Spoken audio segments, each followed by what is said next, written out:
Hey gang, it's Tim.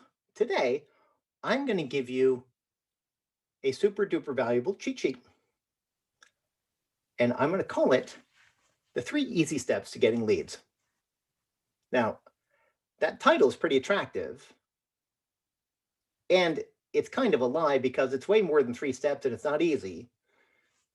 But for the purposes of this video, we're going to crush a 25-year marketing career and business development career into 3 easy steps, okay? Ready? Buckle up. Here we go. Number 1, in order to get more leads, you must know who you want your leads to be.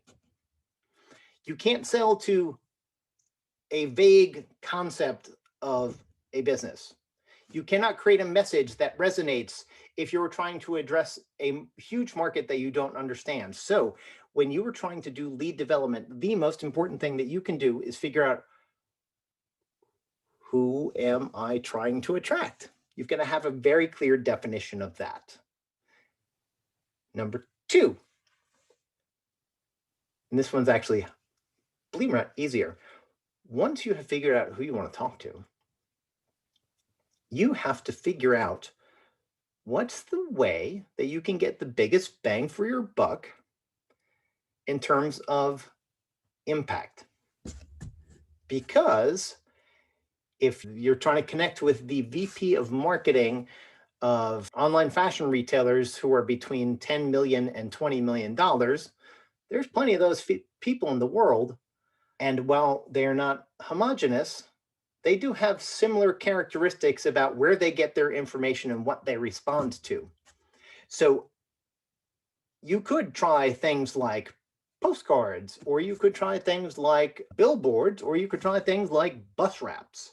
For your audience, those are probably not the most effective things, because if you are a digital advertising company and you are talking to a digital marketer, you know what? You're going to want to crush this down into things that are native to both of you. So it's going to be email, text, advertising, LinkedIn content, Facebook Live, whatever. But you, my friend, are going to have to understand what it's like to be on the other side of receiving your message. So if you don't know anything about that VP of marketing for an online fashion retailer between $10 and $20 million a year in revenue, you have absolutely zero chance of getting any of those. So when you go back to number 1 and figure out exactly whom you want to speak to, you have to be smart enough and empathetic enough to put yourself in the receptive position. What is the message that I'm going to respond to? And what is the most likely channel in which I'm A, going to get that message, and B, going to respond to it? I used to be a CMO of an online fashion retailer. The very worst place to get in touch with me was the phone, because I never answered. I didn't want to talk to anybody because that was very inefficient. Also, dropping by my office, completely terrible idea.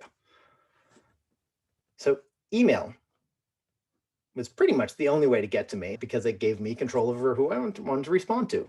Now, that was me, but you've got to sort of think about everybody on the other side. What is it like for them, and what does it take from you so that they can pay attention?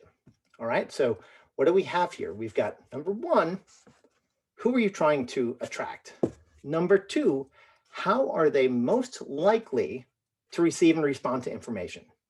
And number 3, and this is a tough one, and this is hard, but what is it that you're going to say that makes you stand out from everybody else? Because if you are that online fashion retailer VP of marketing, you are besieged by a bazillion people who want to spend your budget for you. So what do you need to stand out? You got the answer? No? All right, I'll tell you.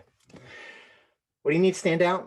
You need to be able to leverage the understanding that you have of whom you're trying to attract, what it's like to be them, and then how do you connect the things that you do so well with their needs.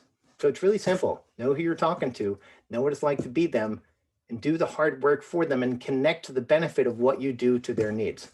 That's how you get a lead. Simple, right? Have a great day.